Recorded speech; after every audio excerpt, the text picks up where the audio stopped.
مثل الذين ينفقون أموالهم في سبيل الله كمثل حبة أنبتت 7 سنابل في كل سنبلة 100 حبة والله يضاعف لمن يشاء.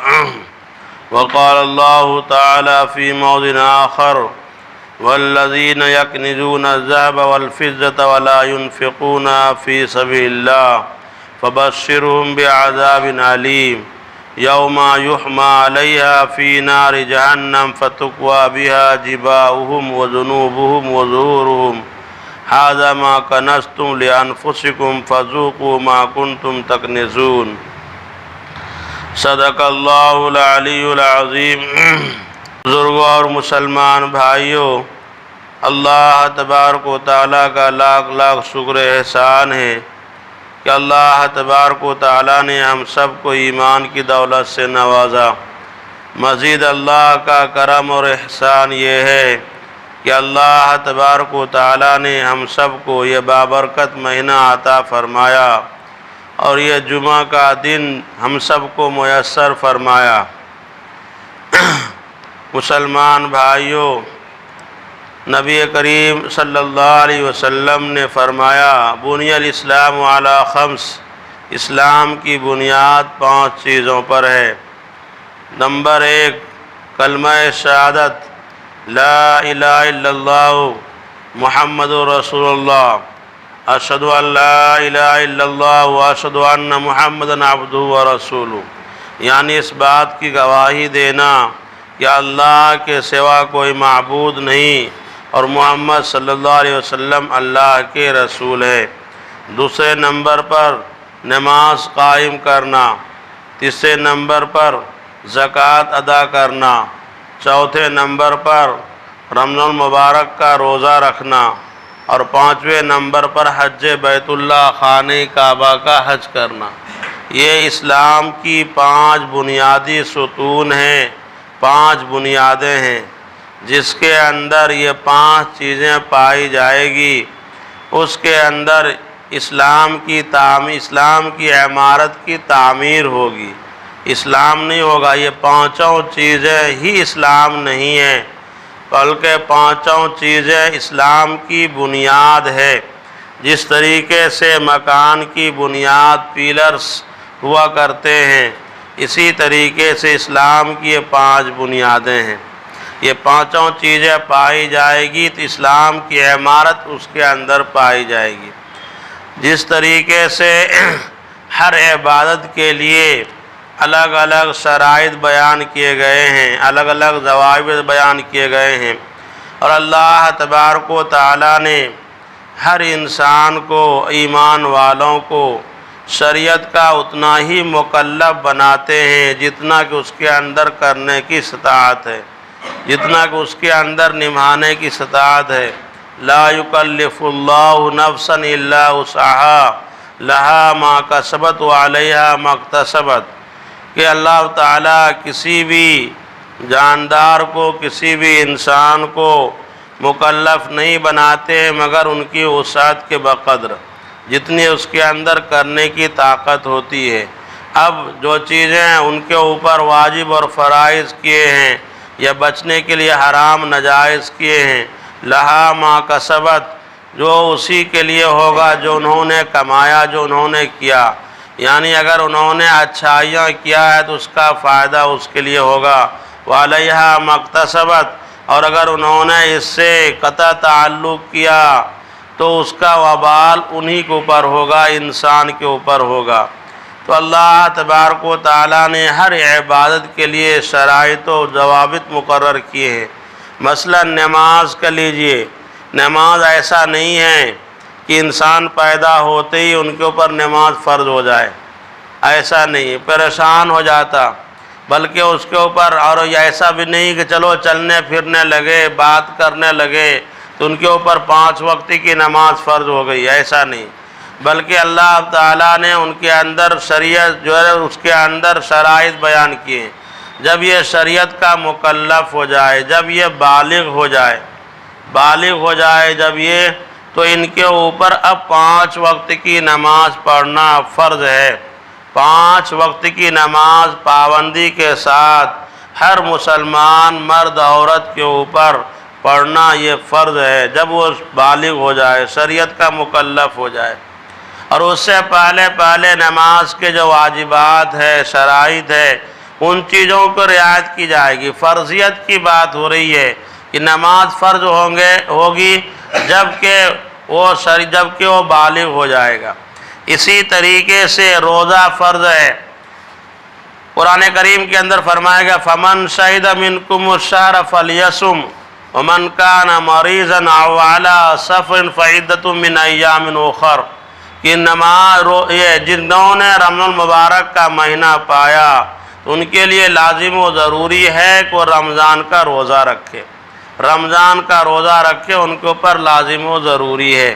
البتہ اگر وہ بیمار ہے یا سفر کی حالت میں ہے پھر ان کے لیے روزہ رکھنا ابھی ضروری نہیں ہے، بلکہ جب وہ صحت یاب ہو جائیں، جب وہ اقامت پذیر ہو جائیں، گھر لوٹ جائیں تو ان کے اوپر روزہ رکھنا ہے جتنے دن کا روزہ چھوٹ گیا ہے، جتنے دن کا روزہ چھوٹ گیا ہے۔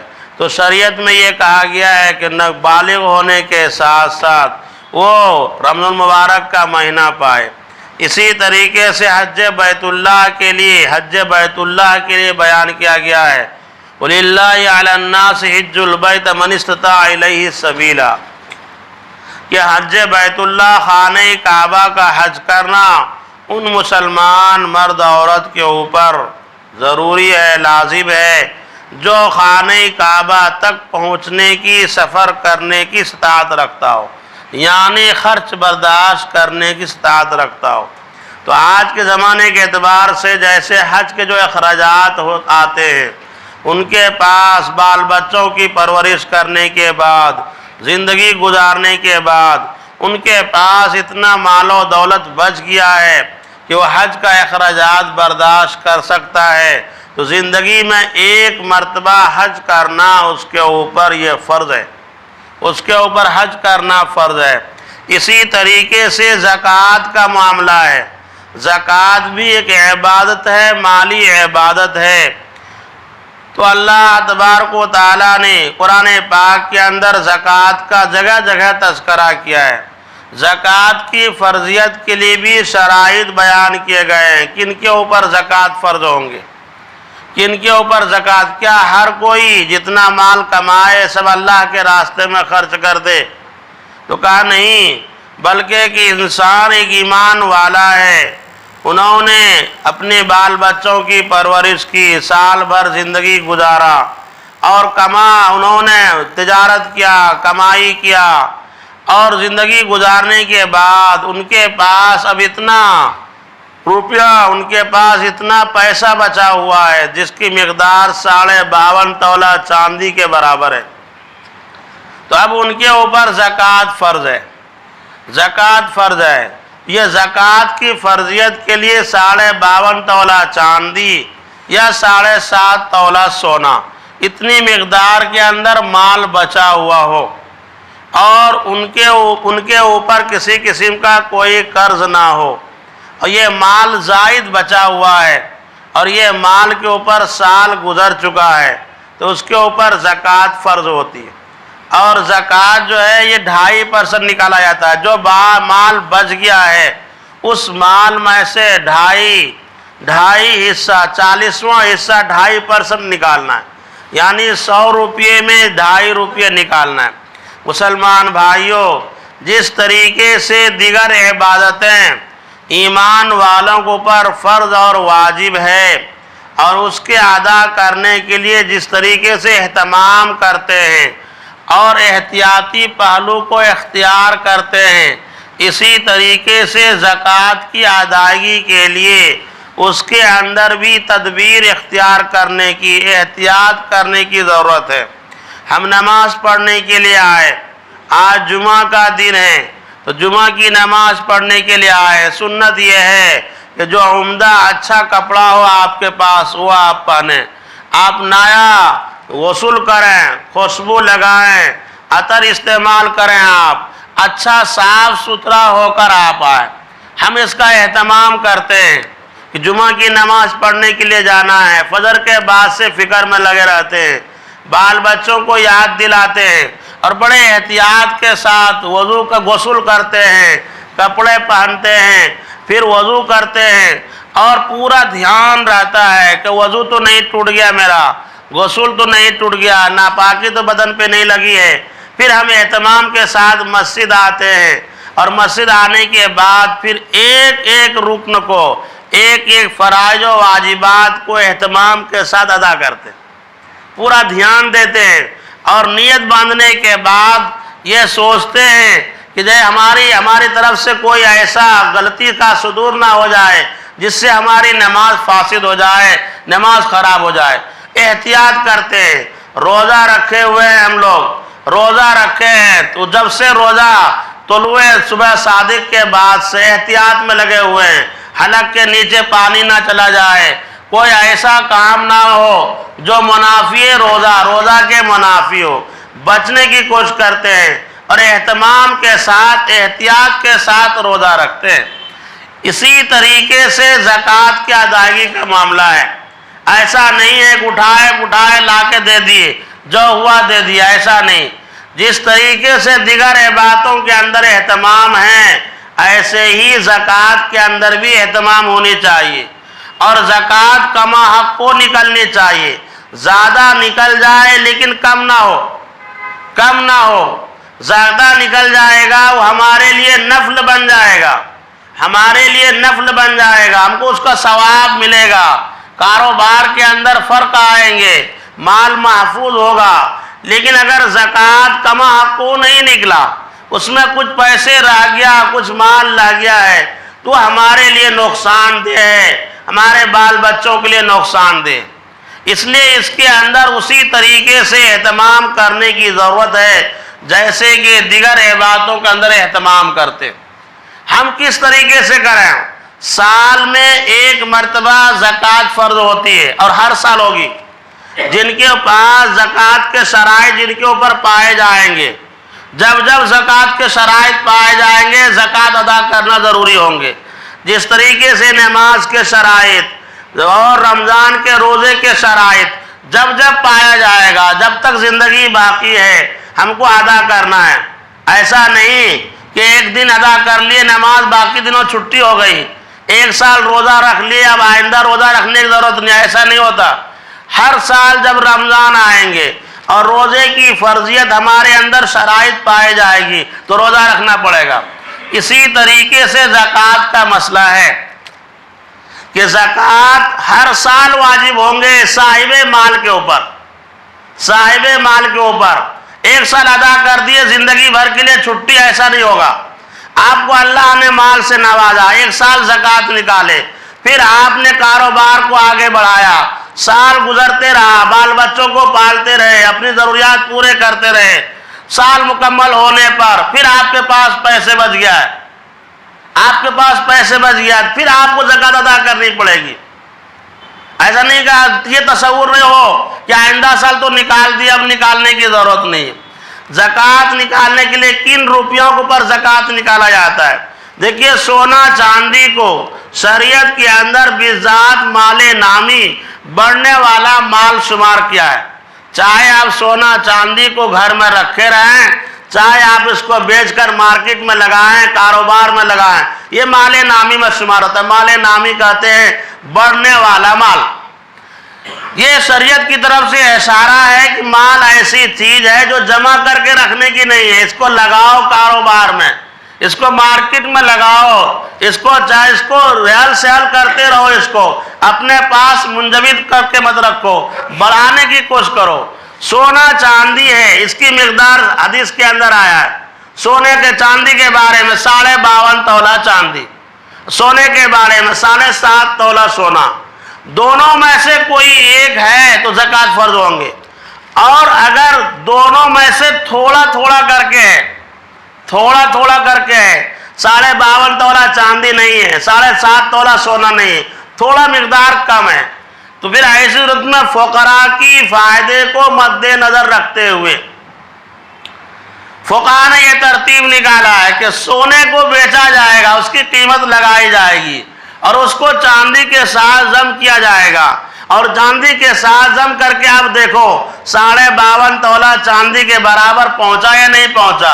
اگر پہنچ گیا ہے تب زکوٰۃ فرض ہو جائے گی، زکوٰۃ فرض ہو جائے گی۔ اب اپنا اپنا جائزہ لیں اپنے اپنے گھروں کا۔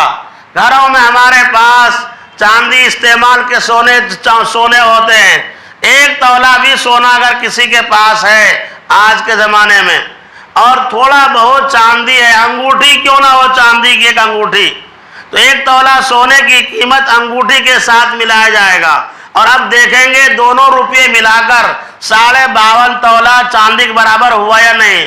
اگر ہو گیا زکوٰۃ فرض۔ اسی طریقے سے سونا چاندی کے علاوہ آج کے زمانے میں جو کرنسی ہے، نوٹ سکے چلتے ہیں، اس کو بھی سونا چاندی کی جگہ پر رکھا گیا۔ یہ پیسے، یہ اصل پیسے یہ نہیں ہے، اصل تو سونا چاندی ہے۔ جو لوگ جانتے معلوم ہے ان کو کہ ملک کے اندر یہ نوٹ چھپتے ہیں اور سکے تیار ہوتے ہیں، ملک میں جتنا سونا چاندی گورنمنٹ کے پاس ہوتے ہیں اسی اعتبار سے اس کو چھاپنا پڑتا ہے۔ تو اگر آپ کے پاس سونا چاندی کے علاوہ دوسری چیز ہے، نوٹ ہے، پیسے ہیں، بینک بیلنس ہے، یا پھر آپ نے کوئی چیز اس نیت سے خریدا ہے تو اس کو ہم کو بیچنا ہے، بیچنے کی نیت سے، اس کو مال تجارت کہا جاتا ہے۔ چاہے پلاٹ ہو، چاہے مکان ہو، چاہے دکان ہو، چاہے کھلے ہوئے پلاٹ ہو، کوئی چیز آپ نے، یا اور کوئی سامان ہے کاروباری اعتبار سے، ہر آدمی اپنے اعتبار سے جو کاروبار کرنے والے ہیں اس کے اعتبار سے جو مال اسٹاک ہے ان کے پاس، اس مال کو بھی یہ 52.5 تولہ چاندی کے اعتبار سے حساب لگایا جائے گا۔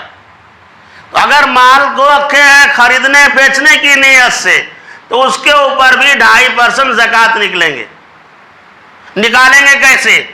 نکالنے کی ترتیب یہ ہے کہ سال میں آپ ایک دن مقرر کر لیں، جیسے عام طور سے مسلمان بھائی رمضان میں نکالتے ہیں۔ رمضان میں کوئی ضروری نہیں ہے، لیکن رمضان کی چونکہ فضیلت ہے، اس میں زیادہ ثواب ملتا ہے، اور عام چیزوں سے اپنے آپ کو انسان مسلمان فارغ کرتے ہیں، تو اس دنوں کے اندر حساب کتاب کرنا آسان ہوتا ہے، اور نیت ہوتی ہے زیادہ ثواب کی۔ ایک تاریخ آپ مقرر کر لیں، اس کے بعد آپ حساب لگائیں، ہمارے گھر میں سونا کتنا ہے، چاندی کتنا ہے، نقد کتنے ہیں، ہمارے پاس دکان میں مال اسٹاک کتنے ہیں، کتنے گودام میں پڑے ہوئے ہیں، یہ سب کے آپ ایک لسٹ بنا لیں۔ لسٹ بنانے کے بعد آپ ٹوٹل ماریں کتنا بنا، اب آپ کو دینا کتنا ہے، کس کو کس کے باقی ہے آپ کے اوپر، بھائی اپنے پارٹی کو پیسے بھیجنا ہے، فلاں کا باقی ہے، تو جتنے بھی دینا ہے اس میں سے آپ نکال لیں۔ جو لینا ہے اس کو آپ ٹوٹل کریں آمد کے اندر، جو دینا ہے اس کو خرچ کے اندر شمار کریں آپ، اور اس کے بعد دیکھیں آپ کے پاس کتنا روپیہ بچا ہے۔ اب جو روپیہ بچا آپ کے پاس اس میں سے 2.5% آپ نکال دیں، یہ ہے زکوٰۃ۔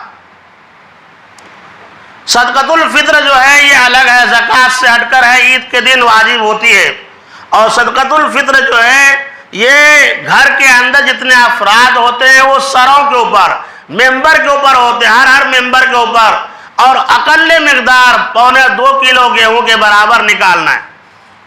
زکوٰۃ نکالنے سے فائدہ کیا ہوگا؟ دیکھیے قرآن کریم کے اندر اللہ تبارک و تعالیٰ نے حضور اکرم صلی اللہ علیہ وسلم نے حدیث کے اندر ہر عبادت کی کچھ نہ کچھ فائدے بتلائے ہیں، کچھ فائدے ظاہری ہے، کچھ فائدے باطنی ہے۔ نماز کے بارے میں فرمایا ان الصلاۃ تنہی عن الفحشاء والمنکر، کہ نماز جو ہے انسان کو بے حیائی سے، بری چیزوں سے روکتے۔ قرآن حدیث روزے کے بارے میں فرمایا لعلکم تتقون، روزہ رکھو گے تو تمہارے اندر تقوی کی صفت پیدا ہوگی، تقوی کی صفت پیدا ہو جائے گی۔ حج کے بارے میں کہا گیا ہے، اشارتاً ہے قرآن پاک کے اندر اور صراحتاً ہے حدیث کے اندر، کہ حج کرنے سے فقر و فاقہ دور ہوتے ہیں، اور حدیث میں مثال دے کر فرمایا کہ انسان حج کرتا ہے، عمرہ کرتا ہے، اس سے ان کے اوپر سے گناہ اور فقر و فاقہ، غربت اس طریقے سے ان کی زندگی سے ختم ہو جاتی ہے، جس طریقے سے لوہے کے اوپر زنگ لگے ہوئے ہو تو آگ جس طریقے سے لوہے کے زنگ کو ختم کر دیتے ہیں، اسی طریقے سے حج اور عمرہ ان کے جو ہے ان کے اوپر سے فقر و فاقہ کو دور کر دے۔ روزے کے، حج کے، اور یہ زکوٰۃ کے بارے میں فرمایا گیا، زکوٰۃ کے بارے میں یہ فرمایا گیا ہے قرآن کریم کے اندر بہت سی جگہ پر ہے۔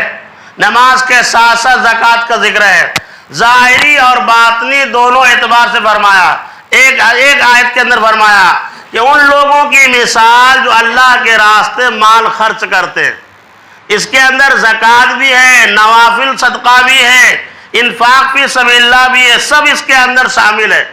اس کی مثال ایسی ہے جیسے کہ ایک انسان نے، کسان نے زمین کے اندر دانہ ڈالا، اس دانے سے ایک پودا نکلا، اس پودے کے اندر 100 بالیاں تھی، 7 بالیاں تھی، اور ہر بالی کے اندر 100 دانے تھے، تو گویا کہ ایک دانہ سے ان کو 700 دانے حاصل ہوئے۔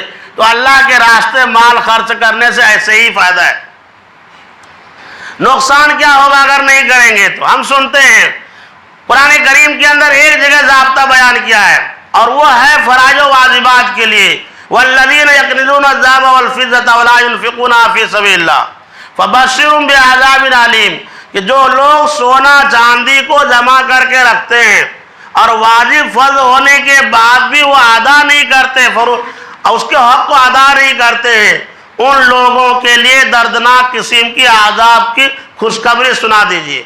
عذاب کیا ہوگا؟ یوم یحمى علیہ فی نار جہنم فتقوی بہا جباہہم وجنوبہم وظہورہم، کہ قیامت کے دن اس مال کو گرم کیا جائے گا، اور اس مال کے ذریعے سے صاحب مال کے پیشانی کو، اس کے پہلو کو، اس کے پشت کو داغا جائے گا، اور فرشتے مزید ان کو عار اور شرم دلانے کے لیے کہیں گے ھذا ما کنزتم لانفسکم فذوقوا ما کنتم تکنزون، یہ ہے تمہارا وہ خزانہ جو دنیا کے اندر تم نے اپنے لیے جمع کر کے رکھا تھا، لو مزہ چکھو، آج تم نے حق ادا نہیں کیا، مزہ چکھو آج۔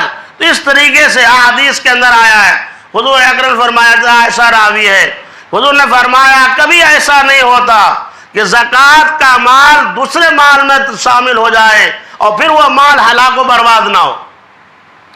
زکوٰۃ کا مال اگر دوسرے مال میں شامل رہا تو وہ دوسرا مال بھی ہلاک و برباد ہو جائے گا۔ اس کا دو مطلب ہے، ایک یہ ہے کہ زکوٰۃ ادا ہی، زکوٰۃ نکالے ہی نہیں مال کا، تو زکوٰۃ اس کے اندر آمیزش ہے۔ دوسرا یہ ہے کہ زکوٰۃ کا مال آپ نے اصل مال کے ساتھ ملا کر استعمال کر لیے تو وہ مال بھی بعد میں چل کر ہلاک ہوگا۔ اب ہلاک ہونے کی نوعیت الگ الگ ہے۔ قرآن کریم کے اندر اللہ تبارک و تعالیٰ نے رزق دینے کے تعلق سے فرمایا ہے، وہ اللہ تعالیٰ رزق اس حیثیت سے انسان کو دیتا ہے ان کو گمان بھی نہیں ہوتا، خیال بھی نہیں گزرتا ہے۔ تو جب دینے پر اللہ تعالیٰ ایسے قادر ہے تو لینے پر بھی قادر ہے۔ وہ اس طریقے سے لے لیں گے آپ کے پاس سے مال، آپ کو گمان بھی نہیں ہوگا، آپ کو خیال بھی نہیں گزرے گا، اور آپ رشتہ داروں میں محبت میں آ کر، رشتہ داروں کی محبت میں آ کر، اہل اولاد کی محبت میں آ کر آپ وہ مال نکال دیں گے، آپ کے ہاتھ سے نکل جائے گا، اور وہ اللہ کا قرض تھا، زکوٰۃ تھی جو ادا نہیں کیا تھا، وہ آپ کے پاس سے نکل گیا۔ کبھی کبھی ایسا ہوتا ہے انسان کے اوپر ایسے حالات آ جاتے ہیں کہ کئی سالوں کے زکوٰۃ ایک لمحے میں نکل جاتا ہے، جو ان کو 10 سال 15 سال میں زکوٰۃ نکالنا تھا نہیں نکالے، چھوڑ دیا ایسے ایسے، آیا ایک بیماری سب لے کر چلے گئے۔ ایسا بھی ہوتا ہے، پھر رونا دھونا شروع کرتا ہے۔ یہ اللہ کا قرض ہے زکوٰۃ، یہ اللہ کا قرض ہے۔ جیسے ہمارا کسی کے اوپر قرض ہو اور وہ سامنے والا نہ دے تو ظاہر سی بات ہم کوشش کریں گے، ہر تدبیر اختیار کرنے کی کوشش کریں گے اپنا حق وصول کریں، ہم کیوں نہیں دے گا ہمارا حق؟ ایسے ہی اللہ کا قرض ہے، اگر آپ ادا نہیں کریں گے تو اللہ تعالیٰ، اگر رضامندی سے ادا نہیں کریں گے تو اللہ تعالیٰ زبردستی لینے لیں گے، اور اللہ تعالیٰ قادر ہے، قدرت والے ہیں، آپ ان کو روک نہیں سکتے، ان کا مقابلہ نہیں کر سکتے۔ اس لیے مسلمان بھائیوں اس کے طرف توجہ دینے کی ضرورت ہے۔ اللہ تعالیٰ سے دعا ہے ہم سب کو کہنے سننے سے زیادہ عمل کرنے کی توفیق عطا فرمائے۔ وَأَعُوذُ بِاللَّهِ رَبِّ الْعَالَمِينَ۔ آگے